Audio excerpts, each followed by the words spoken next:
बोलो संतोषी माता की जय हो। संतोषी माता की व्रत कथा इस प्रकार है। एक गांव में एक बुढ़िया रहती थी और उसके 7 बेटे थे, जिसमें 6 बेटे कमाने वाले थे जबकि एक बेटा निकम्मा था। और बुढ़िया अपने 6 बेटों की रसोई बनाती, भोजन कराती और उनसे जो कुछ झूठन बचती थी वह अपने 7वें बेटे को दे देती थी। एक दिन वह अपनी पत्नी से बोला कि देखो मेरी माँ को मुझ पर कितना प्रेम है। उसकी पत्नी बोली, क्यों नहीं, सबका झूठा जो तुमको खिलाती है। वह बोला, ऐसा नहीं हो सकता है, मैं जब तक अपनी आंखों से न देख लूं तो मैं मान नहीं सकता हूँ। उसकी बहू हंसकर बोली कि देख लोगे तब तो मानोगे।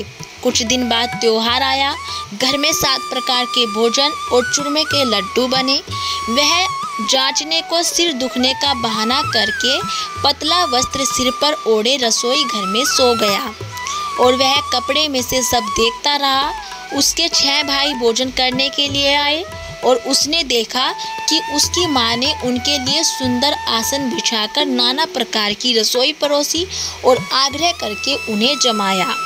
वह देखता रहा। उसके 6 भाई भोजन करके उठे, तब उसकी माँ ने उनकी झूठी थालियों में से लड्डुओं के टुकड़े उठाकर एक लड्डू बनाया और झूठन साफ करके बुढ़िया माँ ने उसे पुकारा कि बेटा तुम्हारे 6 भाई भोजन कर गए हैं, अब तू ही बाकी है, उठ, तू कब खाएगा। वह कहने लगा कि माँ मुझे भोजन नहीं करना, मैं परदेश जा रहा हूँ। माँ ने कहा, कल जाता हो तो आज चला जा। वह बोला कि हाँ आज ही जा रहा हूँ। यह कहकर वह घर से निकल दिया और चलते समय पत्नी की उसे याद आ गई। वह गौशाला में कंडे थाप रही थी। वहाँ जाकर बोला, हम जावे परदेश, आवेंगे कुछ काल, तुम रहियो संतोष से धर्म अपनो पाल। वह बोली, जाओ पिया आनंद से हमारो सोच हटाए, राम भरोसे हम रहे ईश्वर तुम्हें सहाय। 2 निशानी आपन देख धरु में धीर, सुधी मती हमारी बिसारियो रखियो मन गंभीर। वह बोला, मेरे पास तो कुछ नहीं है, यह अंगूठी है, सो तुम ले लो और अपनी कुछ निशानी मुझे दे दो। वह बोली, मेरे पास क्या है, यह गोबर भरा हाथ है। यह कहकर उसकी पीठ पर गोबर के हाथ की थाप मार दी और वह चल दिया। चलते चलते वह दूर देश में पहुंचा और वहाँ एक साहूकार की दुकान थी। वहाँ जाकर कहने लगा कि भाई मुझे नौकरी पर रख लो। साहूकार को ज़रूरत थी और वो बोला कि रह जा। लड़के ने पूछा, तनख्वाह क्या दोगे। साहूकार ने कहा, काम देखकर दाम मिलेंगे। साहूकार की नौकरी मिली और वह सुबह 7 बजे से 10 बजे तक की नौकरी पर जाने लगा। कुछ दिनों में दुकान का सारा लेन देन, हिसाब किताब, ग्राहकों को माल बेचना, सारा काम करने लगा और साहूकार के 7-8 नौकर थे। वे सब चक्कर खाने लगे कि यह तो बहुत होशियार बन गया है। सेठ ने भी काम देखा और 3 महीने में ही उसे आधे मुनाफे का हिस्सेदार बना लिया और वह कुछ वर्ष में ही नामी सेठ बन गया और मालिक सारा कारोबार उस पर छोड़कर चला जाता था। उधर उसकी पत्नी को सास ससुर दुख देने लगे और सारी गृहस्थी का काम करा के उसे लकड़ी लेने जंगल में भेजते थे। इस बीच घर के आटे से जो भूसी निकलती थी उसकी रोटी बनाकर रख दी जाती और फूटे नारियल की नारेली में पानी। एक दिन वह लकड़ी लेने जा रही थी तो रास्ते में बहुत सी स्त्रियां संतोषी माता का व्रत करती दिखाई दी। वह वहां खड़ी होकर कथा सुनने लगी और पूछा कि बहनों तुम किस देवता का व्रत करती हो और उसके करने से क्या फल मिलता है। यदि तुम इस व्रत का विधान मुझे समझाकर कहोगे तो मैं तुम्हारा बड़ा एहसान मानूंगी। तब उनमें से एक स्त्री बोली कि सुनो, यह संतोषी माता का व्रत है और इसके करने से निर्धनता दरिद्रता का नाश होता है और जो कुछ मन में कामना हो सब संतोषी माता की कृपा से पूरी हो जाती है। तब उसने उससे व्रत की विधि पूछी और वह भक्तिनी स्त्री बोली कि 1.25 आने का गुड़ चना लेना और इच्छा हो तो 5.25 आने का लेना या फिर 1.25 रुपये का भी सहूलियत के अनुसार ही लाना और बिना परेशानी और श्रद्धा व प्रेम से जितना भी बन पड़े सवाया लेना है और प्रत्येक शुक्रवार को निराहार रहकर कथा सुनना और इसके बीच कर्म टूटे नहीं लगातार नियम पालन करना। और सुनने वाला कोई न मिले तो घी का दीपक जलाकर उसके आगे या जल के पात्रों को सामने रखकर कथा कहना और जब कार्य सिद्ध न हो तो नियम का पालन करना और कार्य सिद्ध हो जाने पर व्रत का उद्यापन करना। 3 मास में माता फल पूरा कर देती है। यदि किसी के ग्रह खोटे भी हो तो भी माता वर्ष भर में कार्य सिद्ध करती है और फल सिद्ध होने पर उद्यापन करना चाहिए, बीच में नहीं। उद्यापन में 2.5 सेर आटे का खाजा तथा इसी परिणाम से खीर तथा चने का साग करना चाहिए और 8 लड़कों को भोजन कराना चाहिए। जहाँ तक मिले तो देवर जेठ भाई बंधु के ही होने चाहिए और यदि ना मिले तो रिश्तेदारों और पास पड़ोसियों को बुला लेना चाहिए। उन्हें भोजन कराकर यथाशक्ति दक्षिणा देकर माता का नियम पूरा करना चाहिए और उस दिन घर में खटाई न खाना। और यह सुनकर बुढ़िया के लड़के की बहू वहाँ से चल दी और रास्ते में लकड़ी के बोझ को बेच दिया और उन पैसों से गुड़ चना लेकर माता के व्रत की तैयारी करके आगे चली और सामने मंदिर देखकर पूछने लगी कि यह मंदिर किसका है। सब कहने लगे कि संतोषी माता का मंदिर है। यह सुनकर माता के मंदिर में जाकर चरणों में लौटने लगी और दीन होकर विनती करने लगी कि माँ, मैं तो निपट अज्ञानी हूँ, व्रत के कुछ भी नियम नहीं जानती, मैं दुखी हूँ। हे माता जगत जननी, मेरा दुख दूर करो, मैं तेरी शरण में आई हूँ। माता को दया आ गई और एक शुक्रवार बीता था कि दूसरे को उसके पति का पत्र आया और तीसरे शुक्रवार को उसका भेजा हुआ पैसा आ पहुँचा। यह देखकर जेठ जेठानी मुँह सिकोड़ने लगी और लड़के ताने देने लगे कि काकी के पास तो पत्र आने लगे, रुपया आने लगा, अब तो काकी की खातिर बढ़ेगी। बेचारी सरलता से कहती कि भैया कागज आवे रुपया आवे हम सब के लिए अच्छा है। ऐसा कहकर आंखों में आंसू भरकर संतोषी माता के मंदिर में आकर मातेश्वरी के चरणों में गिरकर रोने लगी कि माँ, मैंने तुमसे पैसा कम मांगा था, मुझे पैसे से क्या काम है, मुझे तो अपने सुहाग से काम है, मैं तो अपने स्वामी के दर्शन मांगती हूँ। तब माता ने प्रसन्न होकर कहा कि जा बेटी, तेरा स्वामी भी आएगा। यह सुनकर खुशी से बावली होकर घर में जाकर काम करने लगी और अब संतोषी माँ विचार करने लगी कि इस भोली पुत्री को मैंने कह तो दिया है कि तेरा पति आएगा, लेकिन कैसे, वह तो इसे स्वप्न में भी याद नहीं करता है, उसे याद दिलाने को मुझे ही जाना पड़ेगा। इस तरह माताजी उस बुढ़िया के बेटे के पास जाकर स्वप्न में प्रकट होकर कहने लगी कि साहूकार के बेटे सो रहा है या जागता है। वह कहने लगा, माता सोता भी नहीं जागता भी नहीं, कहो क्या आज्ञा है। माँ कहने लगी, तेरे घर बार कुछ है कि नहीं। वह बोला कि मेरे पास सब कुछ है, माँ है, बाप है, बहू है, क्या कमी है। माँ बोली कि भोले पुत्र, तेरी बहू घोर कष्ट उठा रही है, तेरे माँ बाप उसे परेशानी दे रही है, वह तेरे लिए तरस रही है, तू उसकी सुध ले। वह बोला कि हाँ माता जी, यह तो मालूम है, परंतु जाऊँ तो कैसे जाऊँ, परदेश की बात है, लेन देन का कोई हिसाब नहीं है और कोई जाने का रास्ता भी नहीं आता, कैसे चला जाऊँ।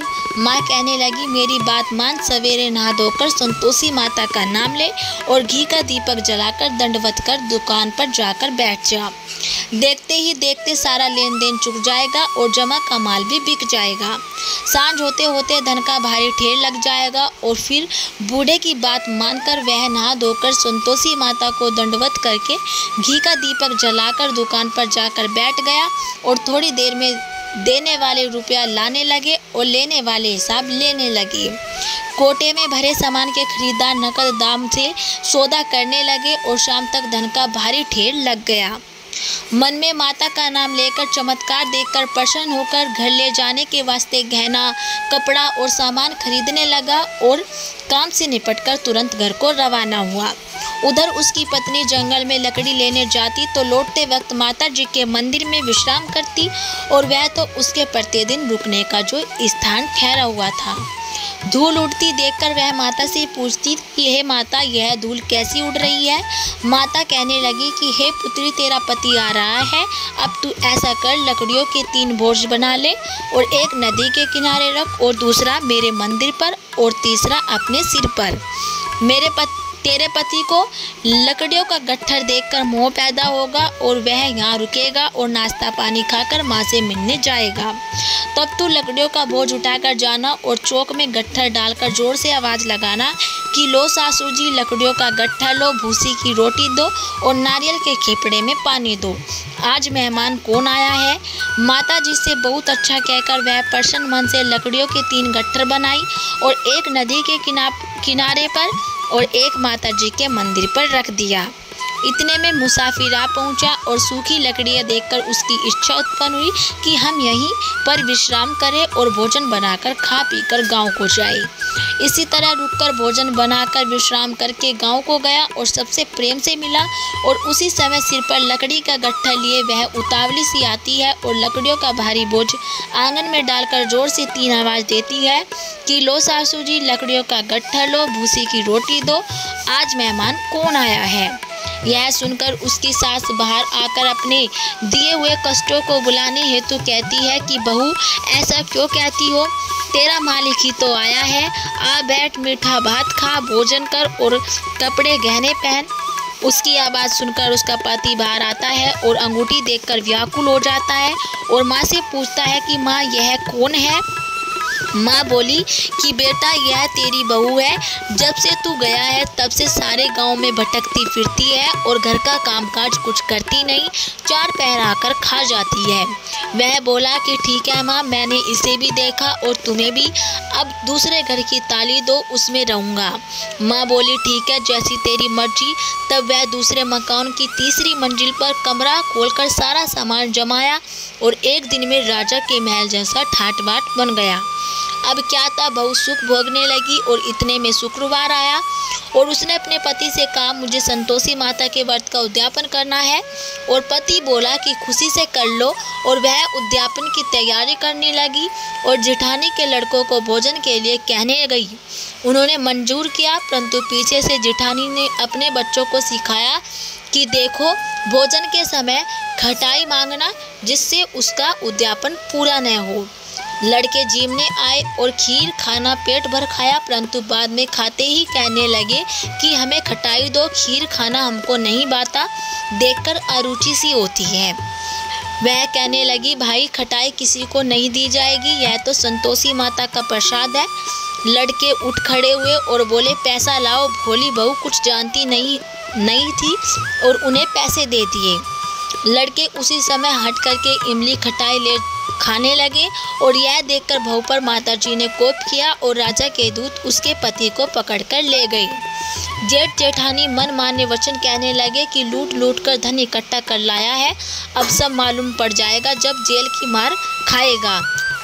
और बहू से यह सहन नहीं हुआ और रोती हुई माता जी के मंदिर में गई और कहने लगी कि हे माता, तुमने क्या किया? हंसाकर अब भक्तों को रुलाने लगी। माता बोली, बेटी तूने उद्यापन करके मेरा व्रत भंग किया है। वह कहने लगी, माता मैंने कुछ अपराध किया है, मैंने तो भूल से लड़कों को पैसे दे दिए थे, मुझे क्षमा करो, मैं फिर तुम्हारा उद्यापन करूँगी। माँ बोली, अब भूल मत करना। वह कहती है, अब भूल नहीं करूँगी। और अब बतलाओ वो कैसे आएंगे? माँ बोली, जा पुत्री, तेरा पति तुझे रास्ते में आता मिलेगा। वह निकली तो राह में पति आता मिला और वह पूछने लगी कि कहाँ गए थे? वह कहने लगा, इतना धन जो कमाया है उसका टैक्स राजा ने मांगा था, वह भरने गया था। वह प्रसन्न होकर बोली कि भला हुआ, अब घर को चलो। कुछ दिन बाद फिर शुक्रवार आया और वह बोली कि मुझे फिर माता का उद्यापन करना है और पति ने कहा कि करो। बहू फिर जेठ के लड़कों को भोजन को कहने गई और जेठानी ने 1-2 बातें सुनाई और सब लड़कों को सिखाने लगी कि तुम सब लोग पहले ही खटाई मांगना। लड़के भोजन से पहले कहने लगे कि हमें खीर नहीं खानी, हमारा जी बिगड़ता है, कुछ खटाई खाने को दो। वह बोली, खटाई किसी को नहीं मिलेगी, आना हो तो आओ। वह ब्राह्मण के लड़के लाकर भोजन कराने लगी और यथाशक्ति दक्षिणा की जगह 1-1 फल उन्हें दिया और संतोषी माता प्रसन्न हो गई। माता की कृपा होते ही 9वें मास में उसके चंद्रमा के समान एक सुंदर पुत्र प्राप्त हुआ और पुत्र को पाकर प्रतिदिन माता जी के मंदिर को जाने लगी। और माँ ने सोचा कि यह रोज आती है, आज क्यों न इसके घर चलूं। यह विचार कर माता ने भयानक रूप बनाया और गुड़ चने से सना मुख और ऊपर सूंड के समान होठ और उस पर मक्खियां भिन भिन कर रही थी। देली पर पैर रखते ही उसकी सास चिल्लाई, देखो रे कोई चुड़ैल डाकिन चली आ रही है, लड़कों इसे भगाओ नहीं तो किसी को खा जाएगी। लड़के भगाने लगे और चिल्लाकर खिड़की बंद करने लगे। बहू रोशनदान में से देख रही थी और प्रसन्नता से पगली बन चिल्लाने लगी कि आज मेरी माताजी मेरे घर आई है। वह बच्चे को दूध पीने से हटाती है और इतने में सास का क्रोध फट पड़ा और वह बोली, क्या उतावली हुई है, बच्चे को पटक दिया। और इतने में माँ के प्रताप से लड़के ही लड़के नजर आने लगे और वह बोली कि माँ मैं जिसका व्रत करती हूँ यह संतोषी माता है।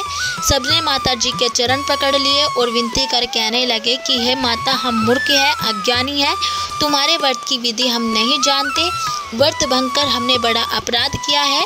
जग माता आप हमारा अपराध क्षमा करो। और इस प्रकार माता प्रसन्न हो गई और बहू को प्रसन्न हो जैसा फल दिया और वैसा माता सबको देना।